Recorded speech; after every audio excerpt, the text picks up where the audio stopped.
Okay, Shalom, Shalom. It's the brother Kadash. Want to start off by giving our praises to Yahweh, Bahashem, Yahweh Shai, Bahashem, Kadash. One of the elders, I'm going to show you his page, but it says Vocab Malone completely butchers Revelations 13, starting at verse 10, and I'm going to title it the same thing and just cook in on it. He pretty much got all the scriptures. Well, no, I ain't going to say all the scriptures, but he got some very good breakdowns and scriptures to support what Revelations 13 verse 10 means. This is the elders page. Let me show it to you real quick. GMS Norito, South Carolina. I believe the SC stands for 7. So brother be going on this. The elder be going on this. So I just want to add to it. Some of the things I might pull, like a couple precepts he pulled too, but I just want to add on to it. And the spirit got on me to make a response to this. Response to Vocab Malone too, pretty much in the spirit, because I use Revelations 13 and 10 on a lot too. So, this is the work. We got to do the work. We got to be ready. So let's go, Revelation 13:10.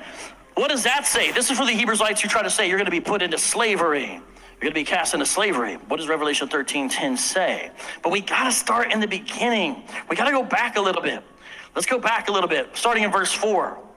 Revelation 13. And they worshiped the dragon, for he had given his authority to the beast, and they worshiped the beast, saying, who is like the beast? Who can fight against us? So this is the rise of the beast. This is not trying to do your eschatology. It's important to understand what the context is. Yeah, if you're going to give context, at least tell us who the beast is. Wouldn't that be context? Which goes back, like the elder said, goes back to the Roman Empire. You read about it in Revelation chapter 17, with the 7 heads, which is the Greeks, Romans, French, Spaniards. You got Germaner Major, Germaner Minor in Great Britain, the British, and then you got the horns, 10 horns, which is the EU nations. And then when you read about it in Revelation chapter 12, that the devil and his angels making war against, Yahweh Shai and his angels, it's just talking about the kings and the armies of the earth, which that body of, army or kings together, you can read about it in Revelations 19. It all goes back to the Edomites, but it's just NATO. We would call it NATO today and the EU today, that's going to unite together to fight against the Lord. But really, if you break it down, it goes back to Esau, Edom. Let's go. And the beast was given a mouth, uttering haughty and blasphemous words, and it was allowed, God's sovereignty is allowing this to happen, to exercise authority for 42 months. The beast is in charge. God's allowing it. It opened its mouth to utter blasphemies against God, blaspheming his name and his dwelling, that is, those who dwell in heaven. Also, it was allowed to make war on the saints and to conquer them. That's the interpretive verse here. And you'll see where I'm going, hopefully, in a second. And authority was given it over every tribe and people. Now, let's break down what he's saying, because it's a response video. So let's break down what he's saying. To make war, in order for him to get a proper context, he would have to say who the beast was making war on, which is the Israelites. And then he would have to know who the Israelites are in order for this all to make sense. Now, it makes sense to us because we know that we're the Israelites, so-called blacks, Native Americans, Latinos, right? We know we're the Israelites, right? For salvation is for the Jews. You worship what you know not. For salvation is for the Jews, like it says. I believe that's John chapter 4. So we know we're the Israelites, so it makes sense with the Edomites being the so-called Caucasian man, white man, ruling over us with their nations, their kingdoms that they built. They're ruling over us and they're making war against us. It all makes sense. Now and language and nation. That's important too. So this is global. And all who dwell on earth will worship it. Why is it global? It's global because the Israelites were scattered amongst all nations. And we're going to break that down too, So I'm not going to jump the gun. I could pull the precept right now to break it down, but I'm going to go along and we're going to break that down. I'll mention it. One whose name has not been written before the foundation of the world in the book of life of the Lamb who was slain. If anyone has an ear, let him hear. If anyone is to be taken captive, to captivity he goes. If anyone is to be slain with the sword must he be slain. Here is a call for the endurance and faith of the saints.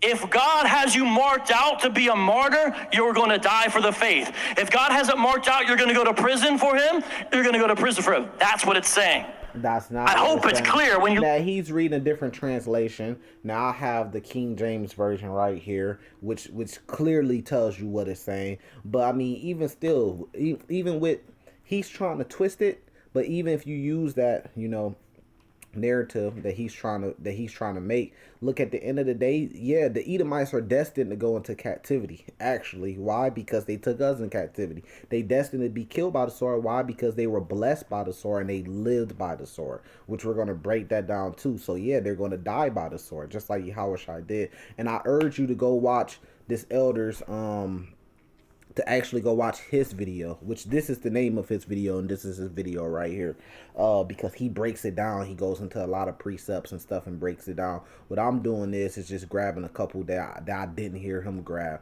just to add on, just to land back, right? What they say. Look at it. They say, and they'll use the KJV, this is saying if you killed with the sword, you're going to be killed with the sword. If you threw someone in bondage, you're going to be put in bondage. It's a retribution verse. That's how they interpret it. You'll hear Revelation 13:10 constantly. So he's breaking it down to say the saints are going to go in captivity and be killed by the sword if they're going to be a martyr. It doesn't say anything about being a martyr right here in this verse, right? But but he's just making it up. You know what I mean? That's just adding to the scripture. It didn't say anything about being a martyr right there in those two verses. He's just adding that in there, and he has no precepts to go along with it to prove that it's talking about that. He's just asserting that in there. A martyr is talking about if you're a martyr. No, bro. It's talking about, which we're going to go into it, but it's clearly talking. But now he's just asserting that it's the patience in the faith of the saints, that this is going to happen to the saints. But what about just other people, the other nations? If you could also assert that it's going to happen to them, right? And that would be correct. Why? Because they are destined. Now he's saying you're destined. If the Lord is going to take you to captivity, you're destined to go into captivity. If the Lord has the will for you to be killed by the sword, you're destined to be killed by the sword. I agree with that. You're right. But this is for the other nations, though. The other nations are destined to go into captivity, and there's a reason why, because they took us into captivity. They're destined to be killed by the sword, and there's a reason why, like I just said. So I'm going to read it out the King James Version, and just start at verse 9, get straight to the point, because we already broke down the rest. It says, if any man have an ear, let him hear. He that leadeth into captivity shall go into captivity. Man, what the fuck is so hard to understand about that? I mean, damn. Hey, like, see, I finally get what Apostle Tahar be saying when he be saying, like, you pretty much got to break it down on some ABC shit to them. This is very simple, man. I can't make this up. He that leadeth into captivity shall go into captivity. Why do we need another translation to break down that? It means literally what it's saying. So if there's another translation out there that's going against what this is saying, and this is the older translation, then that tells you that that other translation is no good. It says, he that killeth with the sword must be killed with the sword. Here's the patience and the faith of the saints. Now, all throughout the Bible, it tells you, especially if you go to the book of Psalms, all throughout the book of Psalms, Psalms 2, Psalms 3, Psalms 10, it clearly showing you Psalms 50, Psalms 149. It's clearly showing you that, look, the saints are going to be praying and have faith that the Lord is going to do what he said he was going to do, which is take the other nations into captivity under us and take them down. Now, I'm just going to pull a lot of scriptures just like the elder did, so we could close this. Revelations 2 to prove that. Verse 25. But that which ye have already hold fast till I come. Well, who is he talking to? He's talking to the saints, the Israelites. And what are we going to hold fast? The doctrine, the truth. And what is a part of that doctrine and truth? Verse 26. He that overcometh and keepeth my works unto the end. He that overcometh and keepeth my works unto the end, to him will I give power over the nations. Power over the nations, meaning what? He's going to take them in captivity, but we know that the saints are in captivity right now.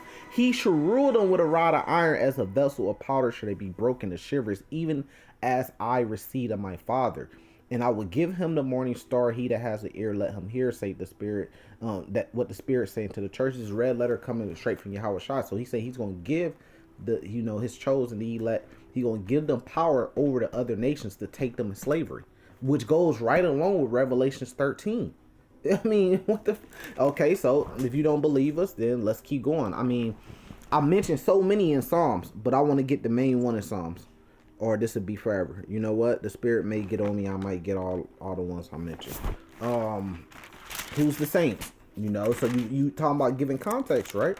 So let's give you more context. This is Psalms chapter 50, verse 4. He should call to the heavens from above and to the earth, that he may judge his people. Gather my saints together unto me, those that made a covenant with me by sacrifice, which was during the time of Moses, which was only the Israelites. It says, in the heavens shall declare his righteousness, for God is judge himself. Hear, O my people, and I will speak, O Israel, and I will testify against thee. I am God, even thy God. So it's just telling you that, breaking down who the saints is and who the Lord's people is, which are the Israelites. They're known as the Israelites, which are the so-called blacks, Native Americans, and Latinos today. The 12 tribes of Israel. Now let's jump to Psalms 149, because it breaks it down perfect. This is easy, man. This is easy work. Psalms 149, verse 1. Praise ye the Lord, sing unto the Lord a new song, and his praise in his congregation of the saints. Now we just proved to you who the saints was. If you still don't get it, let's keep going. Verse 2. Let Israel, that's who the saints, rejoice in him that made him. No, let the whole world rejoice in him. No, it says let Israel. Let the children of Zion be joyful in their king. Let them praise his name. So the faith and the patience and the faith of the saints, right? So let them praise his name in the dance. Let them sing praises unto him with the timbrel and harp. For the Lord taketh pleasure in his people. He would beautify the meek with salvation, right? Why would they need salvation? What would they need salvation from? From captivity, right? Going back to Revelation 13. He that lead in captivity should go in captivity. Let the saints be joyful in glory. Let them sing aloud upon their beds, right? The patience, right? The faith. This is what's going to have us singing. Let the high praise of God be in their mouth, and a two-edged sword in their hand to execute vengeance. What is Revelation 13 verse 10 talking about? It's talking about vengeance upon the heathen and punishment upon the people, to bind their kings with chains. What's that? Captivity. And their nobles with feathers of iron, to execute upon them judgment written. This honor have all his saints. Praise ye the Lord. So just like it said that this is the patience and the faith of the saints in Revelation 13:10, now right here it's saying, look, this honor have all his saints. To do what? To bind kings with and take them in captivity and execute vengeance upon the heathen. That's exactly what I mean, we could close the book right there. That's a one-hitter quitter. That's what it is. But we gonna keep going, man, because this has been broken down plenty of times, and he know that. He's an agent.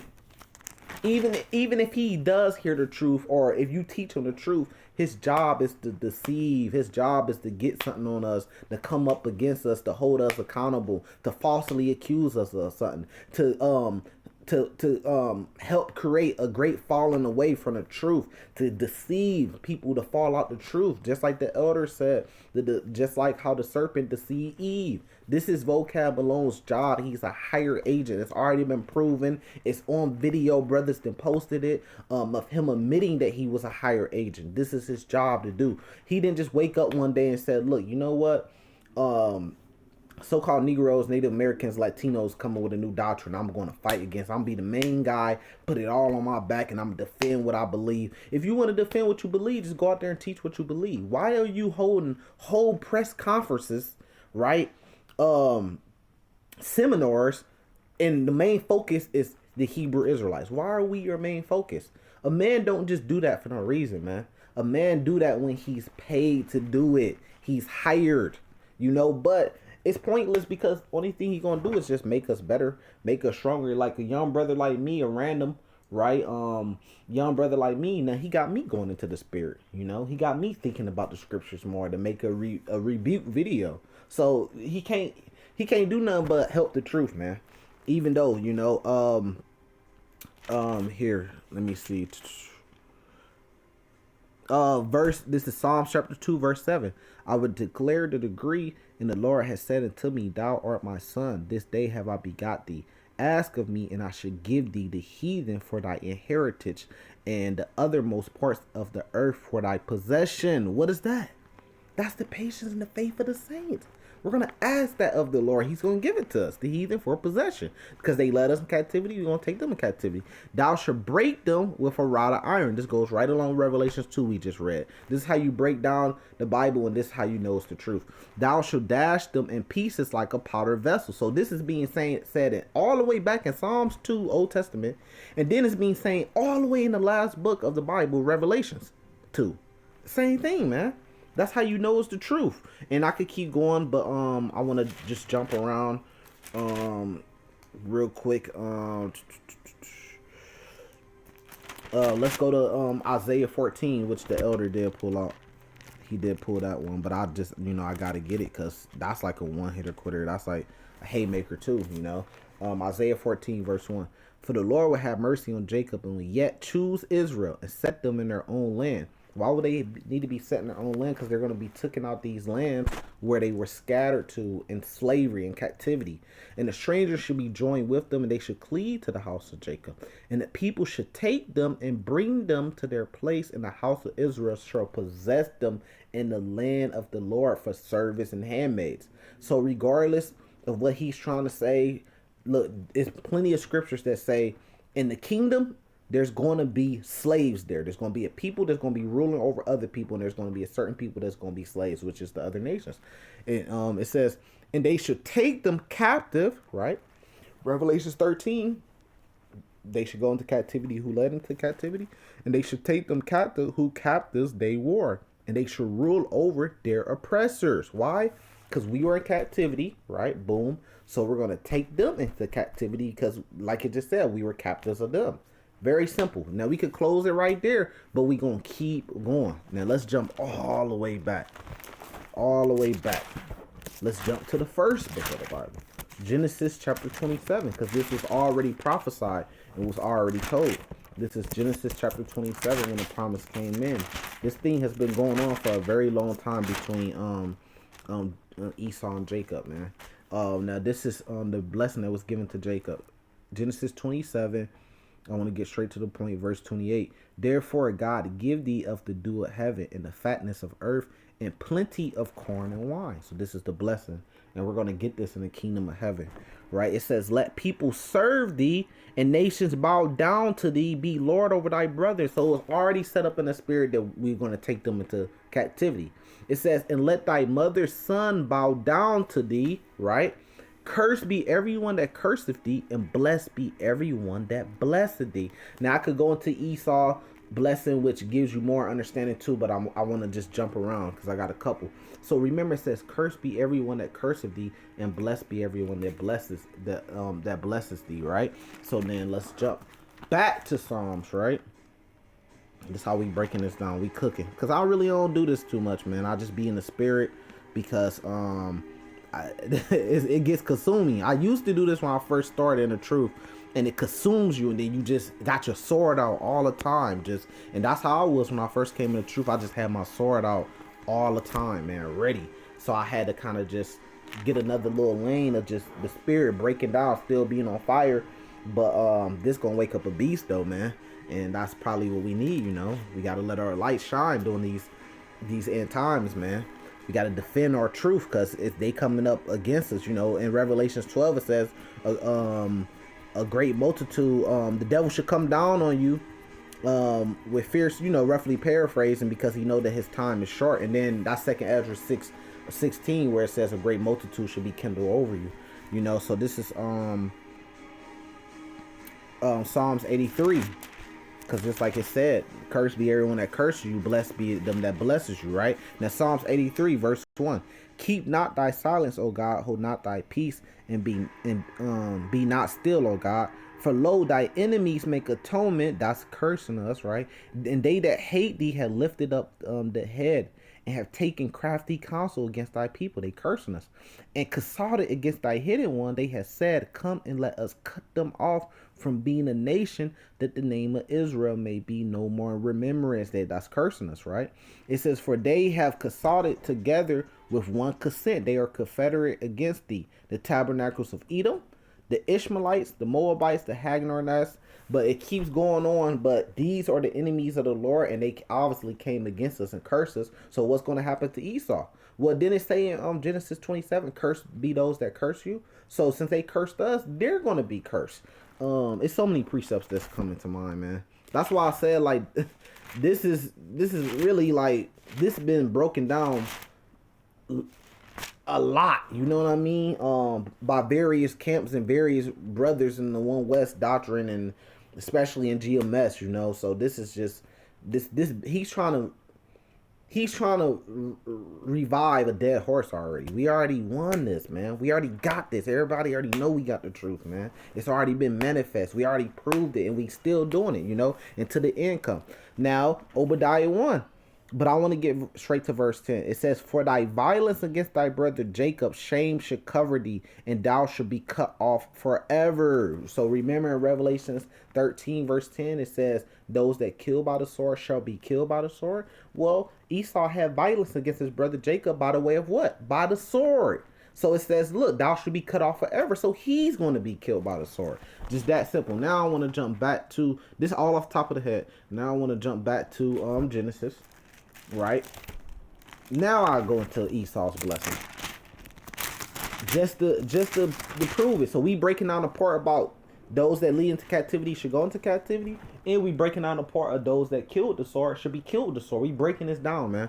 Now this is back in Genesis 27 verse 39. And Isaac his father answered and said unto him, behold, thy dwelling should be the fatness of the earth. This is Esau blessing. And the dew of heaven from above. They have power over the heavens, right? And they have power over the earth right now. The beast. It says, and by thy sword should thou live, and shall serve thy brother, and it shall come to pass when thou shalt have dominion, that thou shalt break his yoke from off thy neck. So it says, by thy sword should I live. Verse 41. And Esau hated Jacob because of the blessing wherein his father blessed him, which is the same thing today, which is the same reason why Vocab Malone is coming up against us, because he's an Edomite and he hates us because we have that blessing. And Esau said in his heart, the days of mourning for my father are at hand. Then I will slay my brother Jacob. So that's in Edomites' heart, all Edomites' heart, that they want to slay and have violence against Jacob. And then that's when you get to Obadiah 1. They're going to be cut off for that. And how are they going to be cut off from that? Revelations 13 verse 10. They're going to be led into captivity, and then they're going to be killed by the sword because they killed us with the sword. And they lived by the sword because that was their blessing, was to live by the sword. Now let's jump to which ties all this into each other. This is Deuteronomy what's that famous 28. Yeah 28 verse 68. Straight to the point. It says, no, I want to get some more in here. Because there's a lot of meat in here. This is the curses that was put on us, right? But the Lord put these curses on us, and he used people, the other nations, to enforce these curses on us. So just like it said in Genesis 27, curse be those that curse us. Yeah, we had these curses put on us, but they're going to have the curses put on them now. You know, and the Lord's going to not just put curses on them. He's going to put curses on them, and then he's going to use a certain people to enforce those curses on them, which is going to be the Israelites this time. It's going to all flip, just like Revelation 13 says. Now, it says, I just want to go through some of the curses. Deuteronomy 28, let's go to verse 30. Thou shalt betroth a wife, and another man shall lie with her. We've seen that in slavery. You know, the transatlantic slave trade, slavery in America. You know, the master will lay with the house Negro woman slave. You know, and you couldn't do nothing about it. Or they would send her and split her up through a plantation all the way across somewhere far, and you never see her again. It says, "Thou shalt build a house, and thou shalt not dwell therein." We build America. You know, America was built on the back of slave labor. You know, thou shalt plant a vineyard and shall not gather the grapes thereof. I want to jump down. Verse 32. Thy son and thy daughter shall be given into another people, and thy eyes shall look and fail with longing for them all the day long, and there shall be no might in thy hand. I want to jump down to verse 36. The Lord shall bring thee and the king which thou set over thee into a nation which neither thou nor thy fathers have known, There shall thou serve other gods, wood and stone, and thou shalt become an astonishment, a proverb, a byword, Negro, wetback, spig, all that shit, you know what I mean? Red, Indian, and among all the nations, whether the Lord shall lead thee, right? Then I want to jump to verse 64. And the Lord shall scatter thee among all people from one end of the earth even into the other. That's why it's global, Vocab Malone, because the Lord scattered us. And there thou shalt serve other gods, which neither thou nor thy fathers have known, even wood and stone. So when it gets to Revelation 13, it's telling you, look, y'all was led in captivity, but they gonna go into captivity by the way of y'all. And the same curses, all those curses I just read that happened to us, that's gonna happen to them, man. That's only righteous. That's righteous, That's gonna happen to them. All the curses that was put on us is gonna be put on them, and this is gonna prove it right here. This is the haymaker. This is the one-headed quitter, But we getting a lot of them, Deuteronomy 30, verse 1. And it shall come to pass when all these things are come upon thee, the blessing and the curse. But remember, Genesis 27 says, "Curse be them that curses us, which I have set before thee." And it says, "Blessed be those that blesses us." But what did these nations do? They cursed us. Obviously, Esau cursed the Israelites in the Bible. Whether you believe, whoever you believe the Edomites are, whoever you believe the Israelites are, Esau cursed the Israelites. And we just proved that. It says, "Which I have set before thee, and thou shalt call them," I don't know who that is. "It shall call them to mind among all the nations, whether the Lord thy God has driven thee." That's why this thing is global, because we were driven amongst all the nations. How many times we got to say it? And if you still don't believe it, then let's go. It says, "And shall return into the Lord thy God, and shall obey his voice according to all that I command thee this day, thou and thy children, with all thy heart and with all thy soul." And this is what he's scared of. Vocab Malone is set up to stop that from happening, to deceive us, to take us away from doing this, from following the Lord and obeying him with all our heart. If the so-called Negroes, Latinos, and Native Americans is on the highways and byways, and the main part of our doctrine is you have to have faith in the Lord and keep his law, statutes, commandments. Vocab Malone, what's your problem? Why can't we separate from the other nations? You want us to be a part of these other nations. Why? Because it told you in the curses that we will worship, other gods, because we were in captivity under these other nations, and he wants to keep it that way. He wants us to continue being mixed with these nations, being under them, being in captivity, and worshiping false gods like he do. So we won't have this happen, which we're going to get to it. Verse 3, "Then the Lord thy God would turn thy captivity," right? Because we are in captivity, "and have compassion upon thee, and will return and gather thee from all nations," not gather all nations, but gather thee, the Israelites, from all nations, "whether the Lord thy God has scattered thee. If any of thou be driven out into the utmost parts of heaven, from thence will the Lord thy God gather thee, and from thence will he fetch thee. And the Lord thy God will bring thee into the land which thy fathers possessed." Isaiah 14, that's why we pulled that one. "And thou shalt possess it, and he will do thee good and multiply thee above thy fathers." Vocab Malone don't want this to happen. He's set up and he's paid to stop this from happening, man. But he's set up by the Lord to be like a heel to us, but the Lord got him a trick bag too, because it's really only to make the elect go harder. It says, "And the Lord thy God will circumcise thy heart and the heart of thy seed to love." And this is like the elder was saying, this is a seed thing. You got to be from the seed of Israel. "To love the Lord thy God with all thy heart and with all thy soul, that thou mayest live. And the Lord thy God will put these curse, Genesis 27, curse them that curses us. Revelations 13 and 10, those that lead into captivity should be led into captivity. Those that kill by the sword should be killed by the sword. That's a curse. That's a curse, meaning that they can't escape that because they already did that, so they're cursed. So that's going to be their end.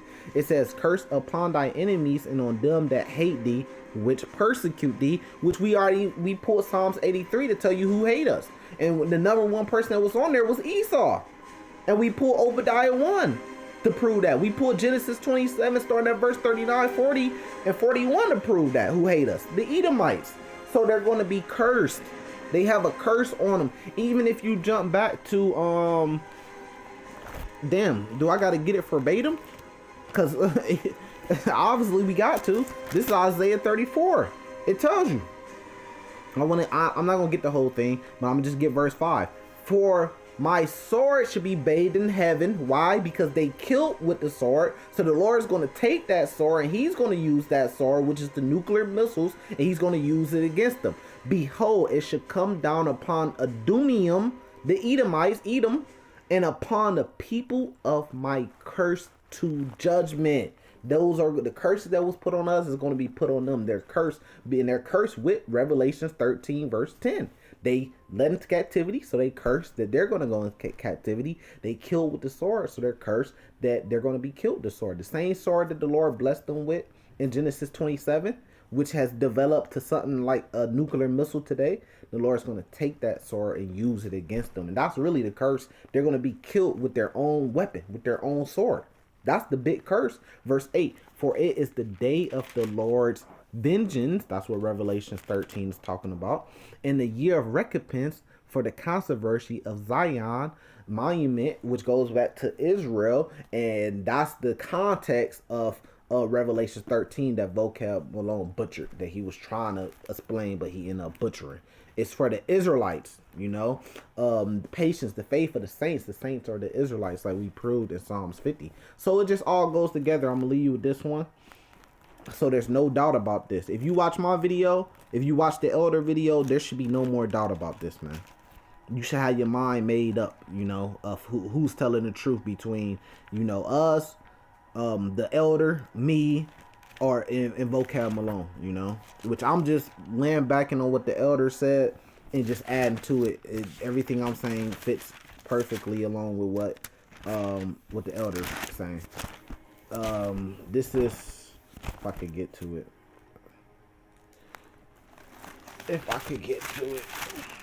This is Lamentations 4. I'm going to leave you here. Lamentations 4, verse 21. Rejoice and be glad, O daughter of Edom, right? That dwelleth in the land of Oz. The cup also shall pass through into thee. Thou shalt be drunken and shall make thyself naked. Why? That cup of what going to pass to them? Captivity. Just like it said in Revelation 13. Right? Because that's what they did. Verse 22. The punishment of thy iniquity is accomplished. What was the punishment of our iniquity? We just read it in Deuteronomy 28. The curse is being put on us, which was being killed by the sword. That was part of the curses, having no power and being led into slavery. And it's going to tell you, O daughter of Zion, he will no more carry thee away into captivity. So those that led into captivity, led the Israelites into captivity, are going to go into captivity. He will visit thy iniquity, O daughter of Edom, because that's who did it. He will discover thy sins, that you took the Israelites into captivity. And the Lord said he's going to take us out of captivity, and then he's going to judge them and put them in captivity. And that goes back to Deuteronomy 30, which is the curses being put on them. The same curses that was put on us being put on them. You know, the perfect precepts to go to prove Revelations 13 and 10 is Isaiah 14, Psalms 149, and Deuteronomy 30. You know, so with that, I'm going to say salvation to the elect. Shalom. Get y'all swords out, man.